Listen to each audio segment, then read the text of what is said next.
प्रिय छात्र छात्राओं, आज हम ब्रिटेन में विधि निर्माण प्रक्रिया के बारे में चर्चा करेंगे, क्योंकि प्रत्येक देश में कानून निर्माण की एक निश्चित प्रक्रिया होती है। क्योंकि हर देश अपने देश में जब हर देश की संसद का प्रमुख काम क्या होता है, कानून का निर्माण करना। तो ब्रिटेन की संसद भी प्रतिवर्ष सैकड़ों कानूनों का निर्माण करती है और ये कानून एक निश्चित प्रक्रिया के अनुसार बनाए जाते हैं। तो हम यहाँ पर किस तरह ब्रिटेन में कानूनों का निर्माण होता है इस पर चर्चा करेंगे।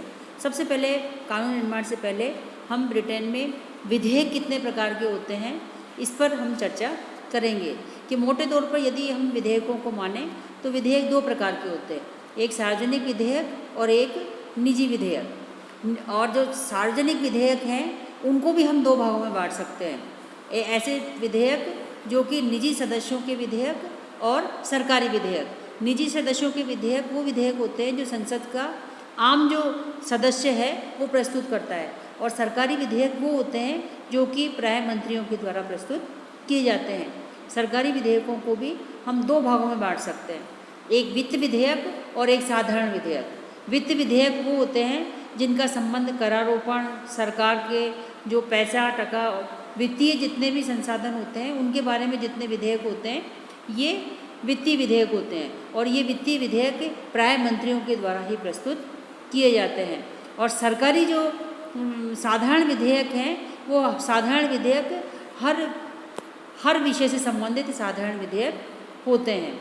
और सार्वजनिक विधेयक जो पारित होने की है उसकी एक अपनी निश्चित प्रक्रिया है। सार्वजनिक जो विधेयक हैं वो दोनों सदनों में कहीं भी प्रस्तुत किए जा सकते हैं, और किसी भी सदन में प्रस्तुत किए जाएं जब तक दोनों सदनों के द्वारा वो स्वीकार नहीं किए जाते तब तक वो कानून नहीं बन सकते। तो जो कानून निर्माण की जो प्रक्रिया है उसको हम विभिन्न चरणों में बांट सकते हैं कि कानून निर्माण वहाँ पर किस तरह होता है। क्योंकि प्रत्येक विधेयक के वहाँ पर 3 वाचन होते हैं, जिसमें पहला वाचन होता है प्रस्तुतिकरण का वाचन, जिसको कि हम प्रस्तुतिकरण कहते हैं। ब्रिटेन में प्रस्तुतिकरण 3 प्रकार से होता है कि पहली विधि तो होती है साधारण प्रस्तुतिकरण, जिसके अंतर्गत विधेयक है प्रस्तावक जो भी होता है वो विधेयक प्रस्तुत करने से पूर्व किसी भी प्रकार का वो भाषण नहीं देता, बल्कि लिखित सूचना वो सदन के लिपिक को देता है। सदन का लिपिक उसे विधिवत प्रस्तुत करने के लिए बुलाता है।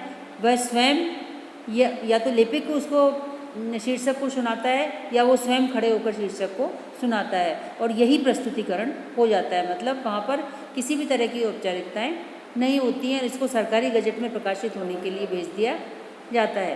प्रस्तुतिकरण की जो दूसरी विधि है वो है 10 मिनट का प्रस्तुतिकरण। 10 मिनट का प्रस्तुतिकरण महत्वपूर्ण विधेयकों के लिए होता है जो कि विवादपूर्वक होते हैं। इसमें जो विधेयक प्रस्तुत कर रहा है और जो विरोध करने वाले हैं दोनों को थोड़ा थोड़ा समय दिया जाता है ताकि वो पक्ष और विपक्ष में उसके बारे में बात कर सकें या सदन को इसके बारे में सूचित कर सकें। और जब हो जाता है संक्षेप में सदन के सम्मुख रख देते हैं, उसके बाद में प्रस्ताव रखा जाता है।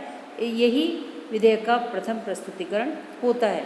और ठीक प्रस्तुतिकरण की एक तीसरी विधि भी है जिसे कि हम कहते हैं विस्तृत विधेयक की विस्तृत व्यवस्था पर प्रकाश डालने वाला प्रस्तुतिकरण।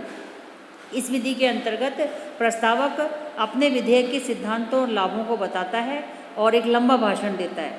सदन में अपने विधेयक को प्रस्तुत करने की अनुमति देता है। उसके बाद में उसके लाभ, उसकी हानियाँ, इसके बारे में विस्तृत चर्चा की जाती है, और अंत में निर्णय किसके द्वारा किया जाता है, मतदान के द्वारा किया जाता है। और ये विधेयक का प्रस्तुतिकरण ही विधेयक का प्रथम वाचन है। इसके बाद में विधेयक का द्वितीय वाचन शुरू होता है। द्वितीय वाचन विधेयक पर सिद्धांतिक पक्ष पर बहस होती है। प्रस्तावक अपने भाषण में ये सिद्ध करता है कि विधेयक कितना महत्वपूर्ण है, इसके क्या क्या लाभ हैं, इसकी क्या क्या हानियां हैं, इसके बारे में विस्तृत चर्चा की जाती है। और जो विरोधी हैं वो सदन में इसकी हानियों के बारे में चर्चा करते हैं, विरोध करते हैं उनका, और फिर उसके बाद में ये विधेयक किसके पास में चला जाता है। अंत में फैसला किसके द्वारा होता है, वो इसके मतदान के द्वारा फैसला होता है। यदि मतदान में विधेयक को पास नहीं किया जाता तो ये सरकार की हार होती है और उसे त्यागपत्र देना होता है। लेकिन यदि विधेयक पास हो जाता है तो ये अगली स्टेज में चला जाता है जिसे कहते हैं समिति स्तर।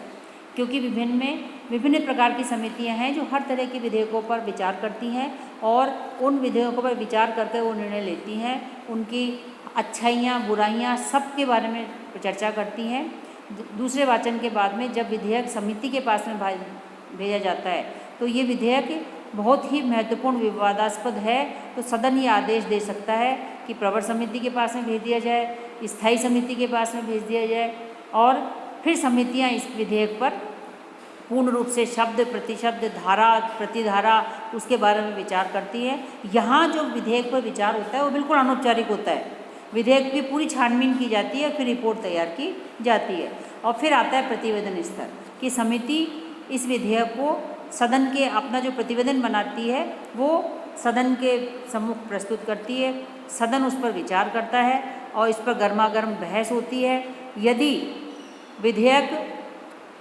इसमें विधेयक में थोड़ा बहुत संशोधन वो कर सकती है, सदन इस पर उस समय कर सकता है और यदि जो विरोधी दल है वो उस पर बहुत ज़्यादा उसका विरोध करता है तो ऐसी स्थिति में क्या होता है, वहाँ पर फिर मतदान किया जाता है और फिर अंत में आता है तृतीय वाचन। ये विधेयक के जब विधेयक प्रतिवेदन स्तर पर पारित हो जाता है तो तीसरा वाचन प्रारंभ हो जाता है। इसके मुख्य सिद्धांतों पर एक बार पुनः चर्चा की जाती है, प्रत्येक धारा पर यहाँ पर बहुत ज़्यादा मोटे तौर पर चर्चा की जाती है, बहुत ज़्यादा चर्चा यहाँ पर नहीं की जाती।